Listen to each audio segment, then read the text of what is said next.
¿Qué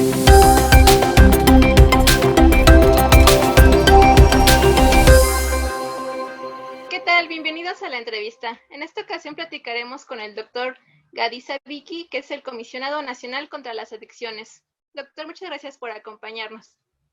Gracias a ustedes, un saludo a ti y a todo tu auditorio. Estamos muy interesados en la labor que está haciendo la Comisión Nacional contra las Adicciones. Sabemos que el tema del coronavirus ha transformado un poco las dinámicas de trabajo, pero quisiéramos que nos explicara cómo está avanzando la Estrategia Nacional contra las Adicciones, principalmente en los estados y municipios. Claro. Sí, como tú bien lo dices, es una realidad que la pandemia y todas las restricciones a las que estamos sujetos ahorita han cambiado el ritmo que traíamos, no la dirección, pero sí el ritmo que traíamos. Y pues todas las fuerzas ahorita de la Secretaría de Salud en gran medida apuntan a resolver la coyuntura, ¿no? A resolver esta pandemia, que no hay que darle demasiada introducción. Sin embargo, también, y me parece muy atinada la entrevista que están ustedes realizando ahorita, también tenemos que seguir avanzando en la agenda normal, digamos, ¿no? Porque los demás pendientes que teníamos, nuestros objetivos, nuestros PAEs, les llamamos dentro del gobierno, que son los planes, los programas de acción específica, tienen que continuar, tenemos que justificar nuestras acciones, nuestros ejercicios de presupuesto y tenemos que cumplir también, pues, con el muy importante pendiente de seguir avanzando en lo que es esta batalla contra los problemas adictivos que se presentan en nuestra población.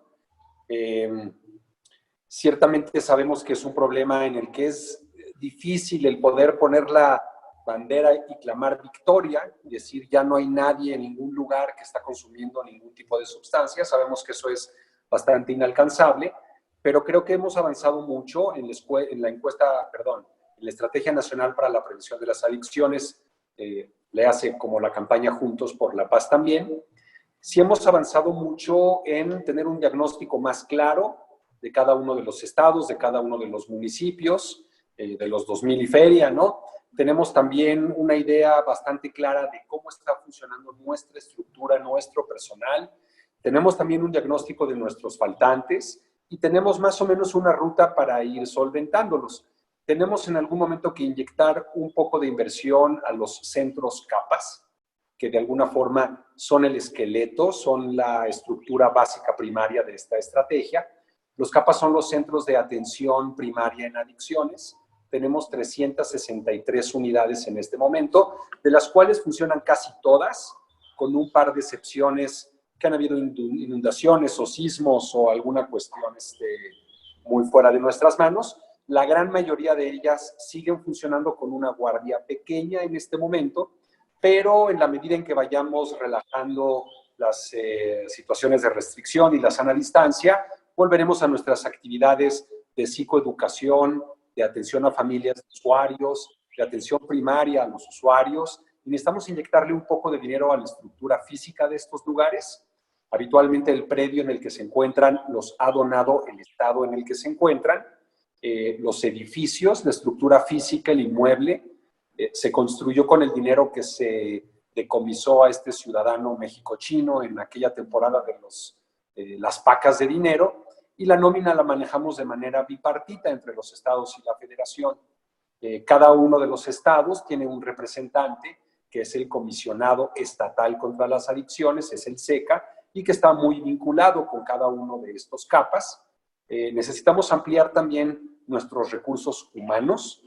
El día de hoy son muy pocos los CAPAS que tienen psiquiatras o médicos generales, y es muy importante que se dé un robustecimiento de la atención a través de médicos que estén, si no en todas las unidades, por lo menos de manera regional bien distribuidos, geográficamente también de acuerdo a la demanda de atención, pues para que podamos seguir atendiendo las necesidades de la población.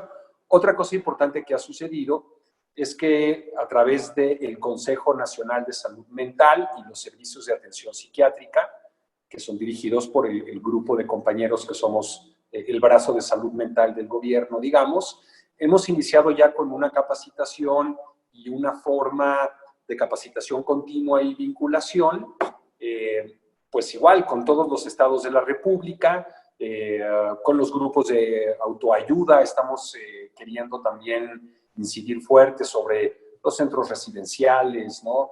En fin, tenemos todas estas capacidades que tienen que ser explotadas. Ahorita estamos un poco impedidos una vez más por esta pandemia, pero vamos a lograr que todos los hospitales generales de zona, los hospitales de primero y segundo nivel de atención, que es como le llamamos en medicina, también entrenemos a los médicos familiares, a los urgenciólogos, a los médicos generales, a que puedan hacer intervenciones de salud mental primaria y atención a problemas adictivos de salud mental y de salud mental primarios.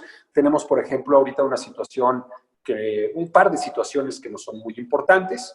Una de ellas tiene que ver con la violencia en casa, otra tiene que ver con las familias que tienen niños con discapacidades, otras tienen que ver con adultos mayores. En fin, tenemos una agenda larga y que ya está ordenada y en la que hemos seguido avanzando también. Si bien es cierto que hemos destinado mucha de nuestra energía a contender con la pandemia, no hemos cejado y no hemos puesto en pausa los demás proyectos.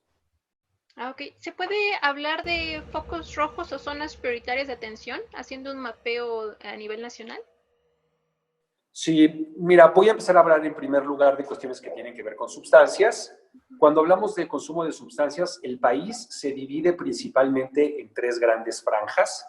La primera son los estados del norte, que colindan con los Estados Unidos y que tienen un consumo por arriba de la norma y en donde los indicadores de drogas duras, de cristal, de fentanilo, de sobredosis, tienden a ser más graves también, ¿no?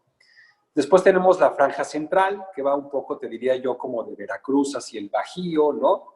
Y que representa de cierta manera el promedio nacional. Dentro de este se encuentra la Ciudad de México, que está sobre representada. La Ciudad de México tiene más usuarios, más problemas, si lo comparamos con esta otra totalidad. Y finalmente la franja sureste, que probablemente por algunos sesgos de división, pero también por cuestiones reales, está infrarrepresentada. Hay menos consumo que la norma del país, que la media del país, digamos. Habiendo dicho esto, habiendo hablado de estas tres regiones, nosotros a través de la CONADIC la abordamos en 4 regiones, que son la región Pacífico, Noreste, Bajío o Centro y Sureste. Y al mismo tiempo tenemos una serie de lugares que por distintas condiciones sí representan un interés específico. Te diría yo, por ejemplo, todas las ciudades que están realmente en la franja de 50 kilómetros de la frontera, San Luis, Río Colorado, Piedras Negras, Ciudad Juárez, Tijuana, tienen una situación muy delicada en cuanto al consumo de sustancias, a la comorbilidad con infección de VIH y hepatitis C, tienen un consumo muy importante de cristal metanfetamina, tienen un consumo más importante de manera notoria de opiáceos, de heroína, de este tipo de narcóticos que son muy adictivos y muy riesgosos para la sobredosis también. Tenemos otro tipo de lugares como lo son, por ejemplo, el corredor Tulum-Cancún, probablemente Acapulco, Puerto Vallarta, algunos centros turísticos, en donde también hay cierto turismo que se presta pues a la fiesta y a la pachanga y al consumo de drogas, ¿no? Y genera por ahí pues, una entrada cuantiosa de dinero. Entonces siempre hay que trabajar muy detalladamente con estos lugares para seguir haciendo un trabajo conjunto en aras de mantener la seguridad de la población sana, ¿no? Como debe ser. La Ciudad de México representa un lugar de mucho interés, tenemos muchos consumidores. En el grupo de los 15 a los 25 años, casi un cuarto de los jóvenes mexicanos han fumado la cannabis en algún momento.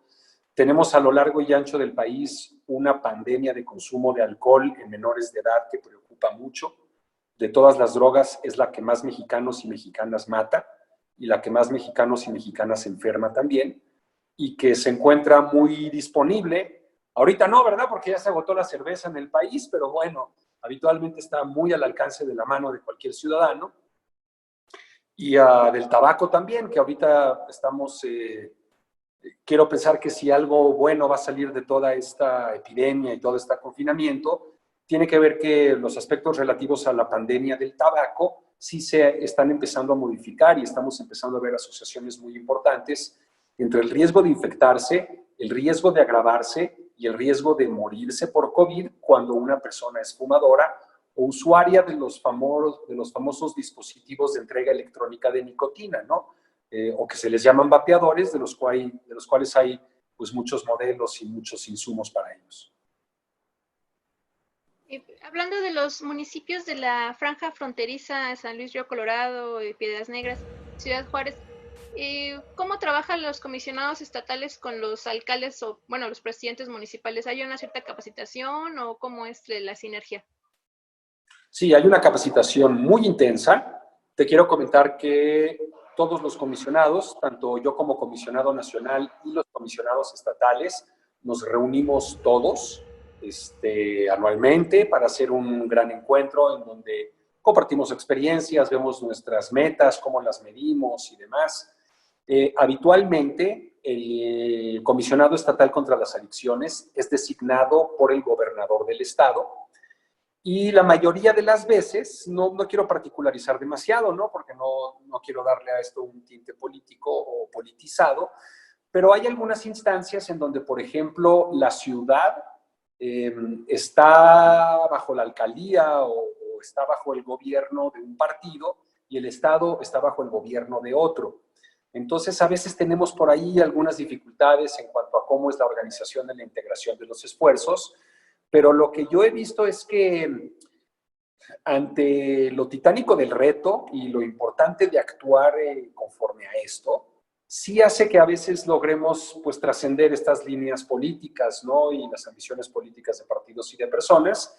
Y sí hemos logrado, a mí me viene mucho a la mente, por ejemplo, Ciudad Juárez, que es un lugar en donde hay muchos actores políticos, hay un grupo de empresarios que son muy activos, la CONADIC está ahí de manera muy presente, los centros de integración juvenil, la sociedad civil misma ahí ha tenido una presencia muy importante, que también se entiende, ¿no? Tenemos que recordar que Juárez pues, fue la cuna de estos feminicidios, ¿no? Y de todo este inicio de la violencia contra las mujeres. Entonces, ellos ya tienen muchas experiencias como sociedad civil, como grupos empresariales, vinculándose con otras entidades gubernamentales, precisamente para entrarle a estas situaciones pues, tan delicadas y tan urgentes. También está sobre la mesa pendiente la discusión en el Senado de este dictamen de ley que propone el senador Julio Menchaca para una producción, comercialización de productos canábicos y la creación de este Instituto Mexicano del Cannabis. Entonces, de aprobarse esta ley en esta administración, ¿cómo cambiaría la forma en que actúa la CONADIC? O sea, si realmente se aprueba esta comercialización de cannabis, ¿qué tendría que hacer la CONADIC? Te entiendo. A ver, esta pregunta es importante y amerita varias respuestas. La primera, desde donde yo entiendo el proceso legislativo que estamos llevando ahorita y las fuerzas políticas, ¿no?, que están participando en él, las fuerzas ciudadanas, empresariales, industriales, monetarias también, hay que recordar que el proceso para que una ley de este tamaño, que modifica o que tiene que modificar a su vez muchas otras leyes, reglamentos y leyes secundarias, es un proceso que lleva a enviar una iniciativa de proyecto a la Cámara de Senador, al Senado, y de ahí lo rebotan a diputados, se le hacen observaciones, se regresa, lo tiene que ver la Secretaría de Hacienda, lo tiene que haber Presidencia. Entonces, es un proceso largo hasta que llega a su publicación en el Diario Oficial de la Federación, que es cuando entra en vigencia. Esta última acción la tiene que llevar a cabo el ciudadano presidente. Es su prerrogativa el decir yo la publico ahorita o la publico mañana o la publico en 3 semanas. Entonces, hay una parte de estas decisiones que están sujetas a la voluntad del Ejecutivo, que yo de alguna manera pienso que esto es adecuado, a la CONADIC, a los demás expertos que incursionamos en esta materia, nos toca hablarle al presidente, enviarle nuestros insumos y opiniones para que él pueda tomar las opiniones más informadas y que más convengan a todo el país, ¿no? Debo de decir también que la pregunta que me haces, sin embargo, es totalmente hipotética en el sentido de que no sabemos exactamente cómo saldría esta ley y así como dice el refrán, el diablo está en los detalles, sí necesitaríamos saber exactamente cómo queda conformado este cuerpo de artículos para que podamos decir, estas son cosas que van a facilitar el actuar de la CONADIC y cumplir con sus objetivos, y estos podrían ser elementos que lo entorpecerían, por el contrario, ¿no? Finalmente te quiero decir, si yo me lo pregunto de manera retórica, a mí como comisionado nacional, ¿qué me conviene para poder disminuir el consumo y el número de sujetos dependientes a la cannabis en el país? ¿Me conviene más hacerlo en un país con un mercado regulado o con un mercado totalmente prohibido? Para mí la respuesta retórica es que me conviene un sistema regulado, 100%. Me permite trabajar mejor con los pacientes, con sus familias, evitar que se les aprendan. En fin, son realmente una cantidad importante de motivos por los cuales sería esta la decisión. Sí, porque en este dictamen una de las propuestas es que el consumo individual sea de 28 gramos y no de 5, ¿no? Como está en la ley de salud. Entonces sería, más que nada porque usted también ha mencionado que hay un pico epidemiológico, ¿no? En niños, niñas, adolescentes en el uso de sustancias psicoactivas. Entonces, sí Después de la sería edad de la como... adolescencia, diría yo, ¿no? Alrededor de 14, 16 años. Eso sí, no importa cómo salga, tiene que ser una ley que proteja de manera especial y pluripotencialmente a los adolescentes y a los niños, ¿no? Eso no cabe duda. Sí, yo creo que... y aparte déjame hacer un comentario que también es muy pertinente en este momento. Cuando hablamos de este tipo de iniciativas de ley o de proyectos legales en los que estamos inmersos, uno tiene que ver con la convocatoria o, digamos, el haber emplazado al legislativo por parte de la Suprema Corte de Justicia para que resuelva los problemas de inconstitucionalidad, del libre desarrollo de la personalidad y del test de la proporcionalidad, que yo creo que es hacia donde se va a dirigir finalmente el dictamen, ¿no? Entonces, esta es una cosa que tienen que hacer los legisladores, que tienen que hacer los senadores, los diputados, tienen que poder regular de qué manera no se infrinja a través de las leyes mexicanas con la libertad del desarrollo de la personalidad y que se pueda hacer bajo un test de proporcionalidad. Y por otra parte, tenemos un emplazamiento de la Suprema Corte de Justicia a la Secretaría de Salud, a la abogada general. Este es un amparo que viene de Margarita Garfias, la mamá del niño Carlos Garfias, que es un niño que necesita aceite de cannabis para detener sus convulsiones, y ella se amparó bajo el argumento de, aunque ya se había descriminalizado algunos componentes médicos de la planta, pues esto era letra muerta porque ella no tenía manera de hacerse del medicamento hasta que no le permitieran cultivarlo, importarlo o algo.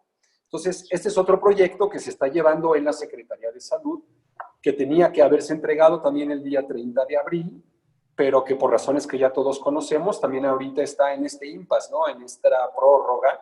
Y yo creo que ese va a ser más fácil de destrabar. Por lo menos lo que yo he sentido, las oportunidades que he tenido de estar en las plenarias del Senado, en distintos encuentros de discusión y planeación al respecto, es que con respecto a la cannabis medicinal, sí hay casi unanimidad en los hacedores de leyes, ¿no? Probablemente si brincamos al uso adulto, ya nos metamos en otro tipo de discusión.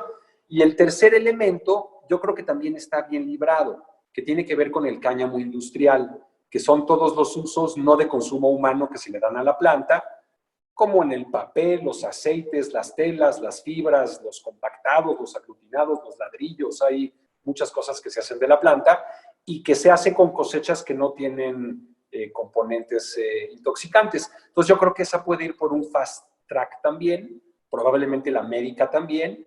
El gran trompo a la uña es el consumo lúdico o adulto de los ciudadanos y ciudadanas mayores de edad.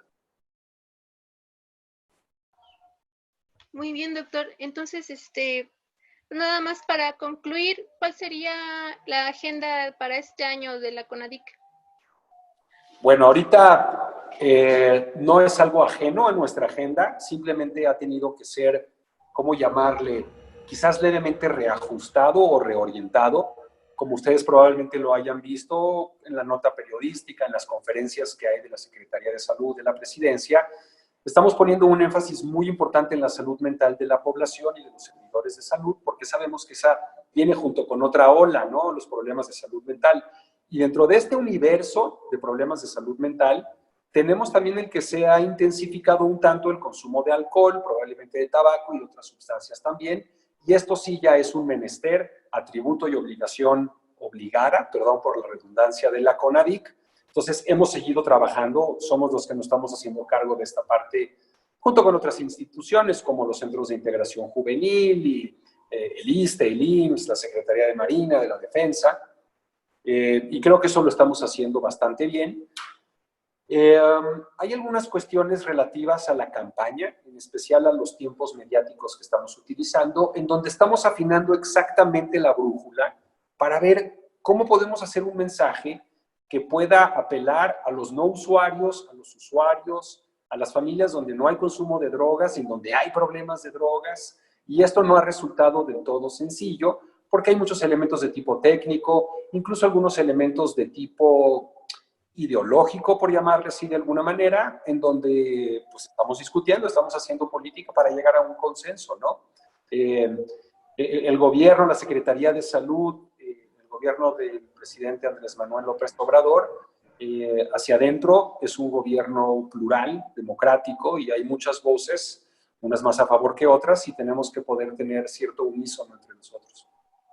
Entonces, se puede decir que la mejor medicina contra las adicciones es tener una buena salud mental. Claro, por supuesto. Ese es uno de los grandes esfuerzos en los que estamos, y ese, qué bueno que me lo recuerdas, te lo agradezco, porque es indispensable decirlo. Una cosa que está pasando ahorita en la Secretaría de Salud, específicamente lo que nos toca a nosotros, es que ya no van a haber divisiones en cuanto a lo que es la salud mental y los problemas de toxicomanías, digamos, de consumo de sustancias. Se está generando una gran comisión, que el reglamento ya está en el horno, debe de estar a punto de salir también, y que se va a llamar la Comisión Nacional de Salud Mental y Adicciones.